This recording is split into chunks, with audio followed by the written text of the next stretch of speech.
how to create a state of mind that is steered from a position, from a space of clear feelings.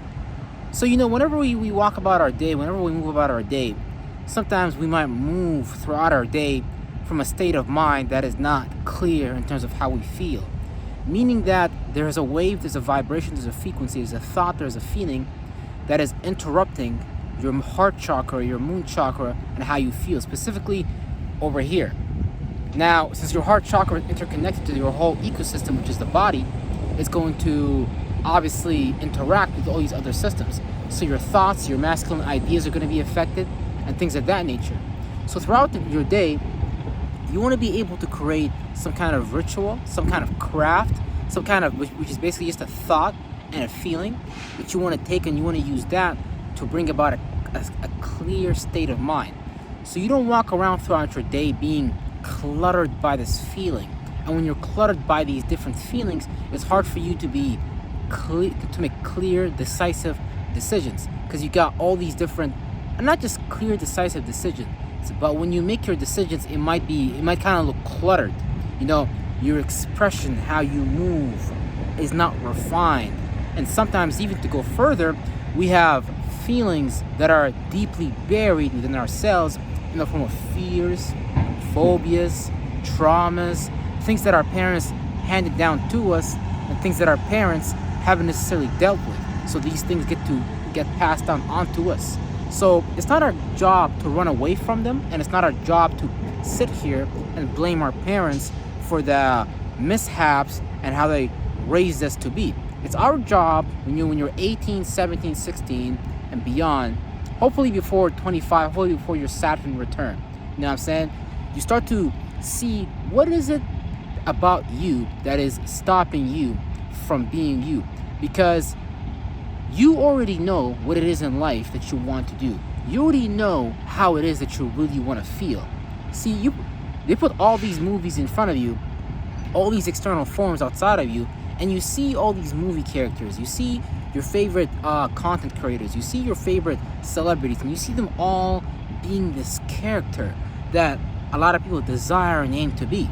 But a lot of people get lost in the facade and just buy the marketing campaign, but they don't buy the transformation, the emotional transformation. They don't buy the state of mind. They buy the clothes. You got Negroes out here sagging their pants below their butt. You got people out here just copying whatever they see on the mainstream news media, and they not necessarily understanding, what space did these clothes, what space did these things come from? What space did a sword, what space did a dagger come from? Because on my channel here, we discuss occult things, we discuss what's going on behind the scenes. And I need you to know right now that if you see a Negro sagging his pants below his pants, that came from the time when Negroes was in jail, and Negroes was saying F you to the police, and then that became, a signal for, hey, if you have your pants down, that means I'm gonna F you in the butt. But at the beginning, it came as a sign of rebellion. See what I'm saying? See, it's the characteristics and it's the attribute of rebellion. Now, we're talking about the planet Uranus, which is in the polarity of Aquarius. See, Aquarius understand how to be unique, how to stand out, but yet do that within a group. So you want to be able to understand that all the things that you see here on the third dimension, all these things quite literally come from a bigger level of things. Because right now you're inside of a cell. Just like you have a series of cells inside of you, and those cells have cells inside of cells.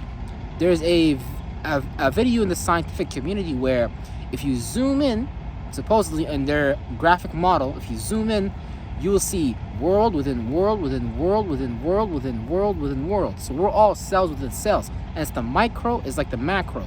So if you understand what's going on as above, you understand what's going on as below. If you can clearly discern what's going on below, you will see that it's the same thing that's going on as above. So there's nothing new under the sun. The only thing new under the sun is just the shit that we hide from ourselves. And we like to hide a lot of stuff from ourselves, right guys? We like to hide the truth that's going on in front of us. We like to hide what's going on and everything of that nature. So the only way that you cannot be yourself is that you've chosen to identify with someone else, and that person that you have identified with their characteristics, their attributes are not in tune with your design, so that's fucking up your cosmic lines. See, you got these neurological lines that are communicating information to you. Now, they call it spiritual cores, they call it different names and things like that, but supposedly we don't necessarily have our own will. See, you have your own will because you're playing a character. You're playing a character. You're playing you know what I'm saying? You're playing a game right now. This is just an avatar. So you chose who you wanted to be. You said, yes, God, I want to be this person. I want to have these shortcomings. I want to have these weaknesses. I want to have these downfalls. But God, give me these strengths. Give me these rises, because I want to do this and this and this and that. So you want to understand how to be the best you that you can be within this lifetime, and not fall for what the church is telling you, not fall for what the mosque is telling you, not fall for what school is telling you. Yeah, you know, you're going to get rich after you graduate. Okay, what happens after you graduate school? You go to get a job. Oh, yeah, you know, life is going to be good after you retire. So, boom, you waste that first. God damn, boy. I think I got an ant in my pants. But anyways, fucking ants. But, you know what I'm saying? Anyways, maybe that was just my imagination. I can't tell which is which. But anyways, yeah. You go to school, man, and you waste, parents put your school from kindergarten to fucking college. Man, I wish to God my parents didn't put me in fucking school.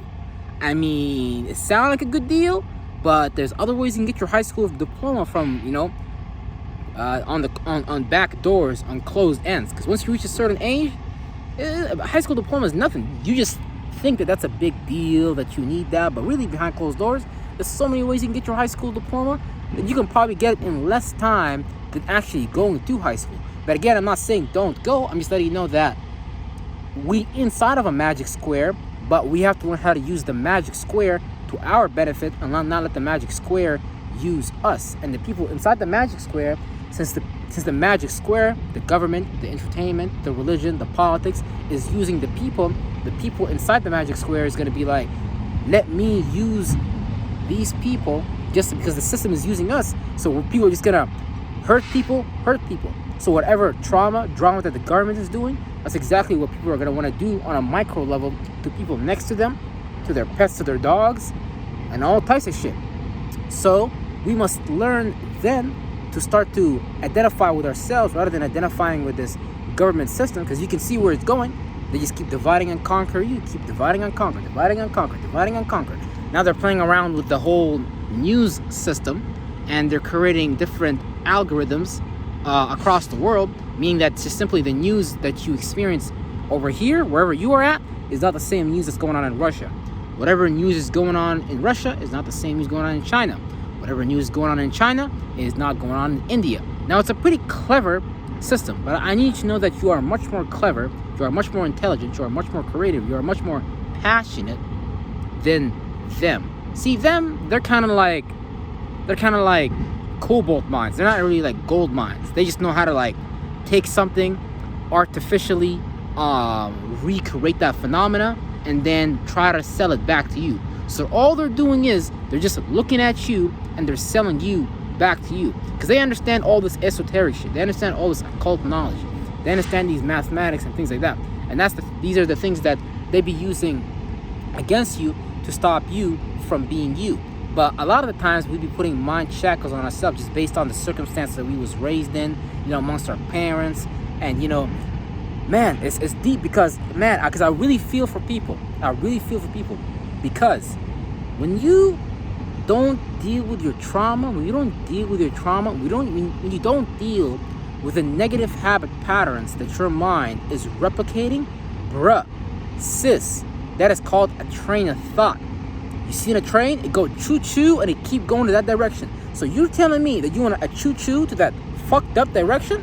Oh, Lord Jesus Christ, you're getting ready to fucking meet your demise. So that's why we must learn to identify the train of thought, and then we must learn to change the direction of the train of thought. And then we need to learn to maintain the new train of thought. So that means identifying the negative pattern, and that means recreating a positive self-image, and then creating a positive train of thought. Because I'm telling you, once you go a choo-choo to the right direction, bam, you taking off in that direction. But then you gotta learn to maintain that direction so you don't get lost in someone else's necromancy, someone else's resurrection. And when I say these terms, you better believe that these are real terms. This is real things going on right now. I'm a top class necromancer, but I don't use that shit against people like, to fuck people's minds up. No, I do it to help people. That's the difference between me and the shadow government. So all these terms they be using, really, words, it's just logic. Like, it's not real. We're using a word to describe a phenomenon. For example, here we would be like, oh, here the sun is warm. Over there in the Arab land, in the eastern side of the world, they might use the word, oh, a jawhar. The weather is hot. We all have different forms of logical linguistics to describe something, but at the end of the day, we're all describing a similar phenomenon. And this is why I say that. For example, people go to church, people go to the mosque. Some might say that the people at the church might say, we are praying to Jesus. The people at the mosque will tell you, we are praying to Muhammad. But you're both practicing the energy signature of being a beggar and being in need. So what's getting ready to happen is, whatever deity you're directing your mind towards is getting ready to send you more situations of you begging and you being in need, because that is what you are asking for by being in the state of mind. See, it's not the fact that you read the Quran. It's not the fact that you go to the mosque 5 times a day, although you probably really shouldn't, because it's a self-defeating activity. It's not the fact that you go to church every Sunday. It's not the fact that you read the Bible. It's the fact that you're in a negative, non-productive, non-positive, non-benevolent for you state of mind. And when you generate a train of thought via a state of mind, that shit is gonna keep going, and you're gonna think that that's just your life, and you're gonna be like, bruh, sis, that's my fate. That's what God needs me to do. I need to pray to Jesus, brother. I need to be saved, brother. Praise Jesus. Brother, I need to go to the mosque today. I need to make sure that Allah got my back in this job interview. If that's true, then you're gonna have to tell me, how the fuck did Joe Biden, Donald Trump, George Washington? So you're telling me George Washington prayed to Jesus before he got the permission to give all the smoke to all the Indians in America, which by the way, if you black in America, you're probably an Indian. You're probably not black, but you an Indian, indigenous Indian. Slavery, that shit barely happened. The real shit that happened in slavery, there was basically just relocating people and creating a narrative during that time so they can put it in the history book and re-educate you and indoctrinate you into the new system. In fact, a lot of the explorers that came to America, a lot of those Indians were dark-skinned. Some of them were light-skinned, but there were a lot of them, amongst them, a large group of them, were dark-skinned. And they were attempting to rename them into Negroes. They were like, listen, these are not Indians anymore. You guys are Negroes. That's what we're gonna call you guys. And they were like, no, bro, we're not Negroes. But over the years, they just washed the fuck out of them. So, and it get deep. So you can't tell me that George Washington was praying to Allah, because he wasn't. George Washington was not praying to Jesus. He wasn't. So if you think that you need to be, and look, they did the most heinous shit ever, and they clearly getting away with it. And you don't see George Washington being fucking burned to the stake. You see him being celebrated. You see him being honored, put in a grave that is decorated and all that shit. And that's what they do for all their brothers, because they accomplish their missions, their tasks, and the shit that's on the billboard and things like that. So stop shooting yourself in the foot. It's not about morality, it's about causality. You might be like, oh, I have this friend in my life. They keep getting in my way. They keep calling me and I keep saying, yes, I'm going to show up to help you. Oh, you need to pick up a car? Oh, yeah, I'm going to be there for you, brother. Praise Jesus. No. In 2023, you don't need to be doing that. You know what I'm saying? In 2023, you need to be focusing on your goals.